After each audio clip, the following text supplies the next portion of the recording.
ଇନ୍ଦ୍ର କଥାଟା ଶୁଣୁ ଆଜି ଯାତ୍ରା ପଡିଛି। ହଁ ଚାଲୁ ଯିବା ଦେଖିଦେ। ନା ନା ନା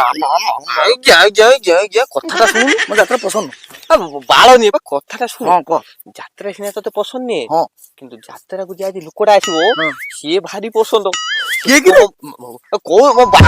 କହୁଛି ଶୁଣୁନୁ। କହ। ମାନେ ଲୋକଟା ଭାରି ମାନେ ଉତ୍ତେଜିତ ଲୋକ ସିଏ। ହଁ? ଲୋକଙ୍କୁ ଉତ୍ତେଜିତ କରେ।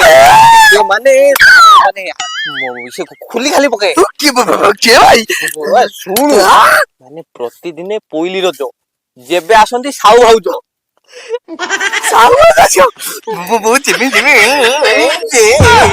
ତୁ ବାଇକିଣା ମନା କରୁଥିଲୁ ଯିବୁନି ବୋଲି। ଗୋଟେ ଟିକେଟ ଶଳା ନାଳୁଆ କିନ୍ତୁ ଟିକେଟ ଦେବୁ ଯେ କିନ୍ତୁ ଟିକେଟ ପଇସା ଟା ତୁ ଦବୁ। ନାଇଁ ଆଜ୍ଞା ହଉ ମୁଁ ତ ଗଲା ବେଳକୁ ଏଇବାଟେ ଦିଟା ପପିଆ ଗଛ ଗୋଟେ ଦେଇଛି ଓକେ ତା ବଦଳ ଦିଟା ଟିକେଟ କାଟିଦବୁ ଆଉ। ଓକେ କଥାଟା ନ ଶୁଣିକି ନା ମୁଁ ଯାତ୍ରା ଯିବିନି। ତୁ